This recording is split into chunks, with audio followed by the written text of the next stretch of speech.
the beauty of this car is it does need all the mechanical refreshing that you will do to an air-cooled fluids, filters, valve adjustments, and we're happy to do all that stuff. And as you drive, the G50 transmission, because it's an 87, is awesome. You got to really get used to those floor mounted pedals, the floor hinge pedals, which are very cool. Once we get the classic radio in and the classic speakers, it's going to be awesome. And actually, I just heard we were able to source a brand new carpet set, so it's going to have brand new carpet in addition to bright, nice brand new leather. But you can hear some creaks, some rattles. You can see the mirror is shaking. It might actually fall out on us while we're driving, which would be cool. But these are all the things that we are actually going to be working on and fixing. Overall, wonderful starting piece for the Classic Restoration Challenge for 2023. And this year we're going to be part of the preservation class, so we're really going to be bringing this car back. And the beauty of this specific car is, of course, like we mentioned before, the history we have not only with the car but the customer and what he already did. I mean, he already spent over $30,000 on a paint job, so the paint is good. It's wonderful. It's fantastic. We need to refresh trim, interior, engine. So we're doing it. This is the perfect slate for this project, and our team is excited about it. This is always like last year. It brought our team really tight and together on that project. We were able to go out and we won our regional competition with the 2005 996 911 Turbo S cab. Car came out awesome. We were super proud of it. And this one being an air-cooled G-body, we're really excited about it. Right now we have two of our technicians going through classic training. One of them, Chris Carroll, who's going to be working on this vehicle, he's really in the final stages of being full classic certification and classic certified. With our new facility that's coming here in the next 18 months, one of the goals of that facility is classic certified and be a classic center.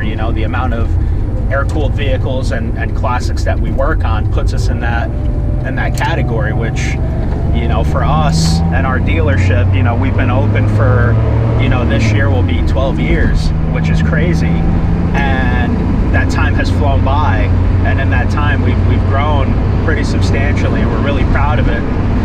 This new facility that's coming is really going to put us at a different level in so many respects, but it's projects like this when we do them that keep on cementing what we do as a business, that really separates us from everybody else, not just here locally, but on a national scale.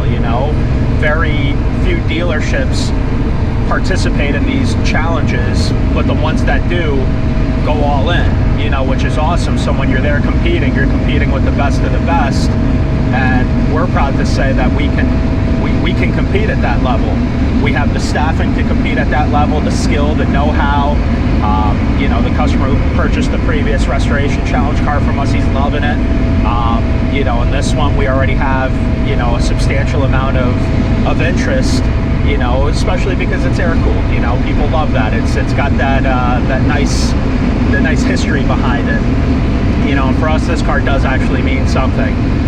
So we're really excited about it. When it's all done, and right now the seals that are faded are making noise.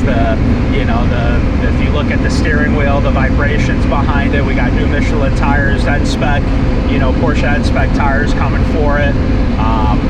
Really, Porsche color crest for the wheels.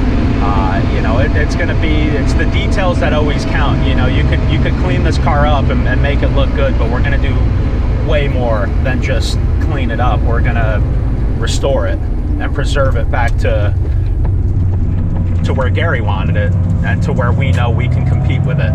So it'll be very cool, and we're about to go over some train tracks here. Should be very cool. Give us an idea on the suspension. All right, that feels good. And from what we can tell, you know, I had the car parked next to mine, and it looks like this car already has had the torsion beam suspension lowered to the European sport setting. So that's why it has that nice aggressive look already, which is very cool. And let me just tell you, this G50 transmission, there's a reason why it's the sought after transmission, and we're really feeling it right now. It's smooth. You know, car's not perfect, but these vehicles, as we all know, are generally quite bulletproof, and it feels real strong, real strong. You can hear a little bit of valve chatter. You know, I don't know if it comes over in the video, because I know there's a lot of background noise, but that's all stuff that we're going to take care of with heavy maintenance. Like I said, fluids, filters, valve adjustment.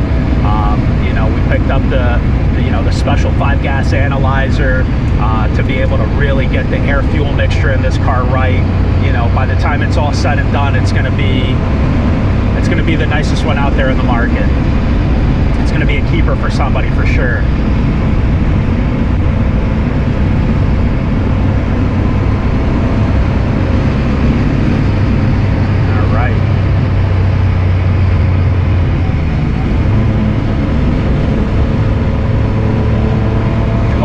Nice. You can tell the tires are old though, and you can see on the outside it's not the prettiest day out there, but all right. And we're back, and you know, listen, we know that Gary would be proud of this car. He would, you know, he loved it at the time. I always tell the story, he had traded in an MG Midget, and Gary was a tall guy, I want to say about 6'4", 6'5", and you know, he saw this car on the showroom back when we had it all those years ago, and he loved it. He fell in love, and what he really liked about it was that he could fit in it. And then he told us about his MG Midget that he had just recently restored, and we laughed because we all know the size of an MG Midget. It's not for anybody taller than 5 feet tall.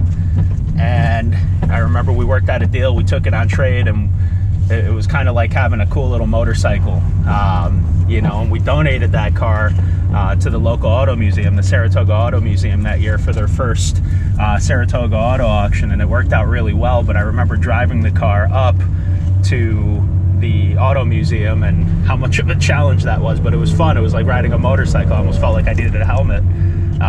But, you know, after that, Gary took this car and really put it to work right away, literally almost right away. Started to have the car painted, you know, and it's a shame he never got a chance to fully enjoy the fruit of what he really wanted to have, so the fruits of his labor. But he was a good man, and you know, we hopefully will do him right and do him proud with what we're going to do with the car. So stay tuned, and as we progress, we'll have more pictures, more videos. We'll have a few events very much specifically designed around the car, and I hope you guys enjoy, and I hope that in the end we win. You know, that's the point of being part of the challenge. So we'll talk to you soon.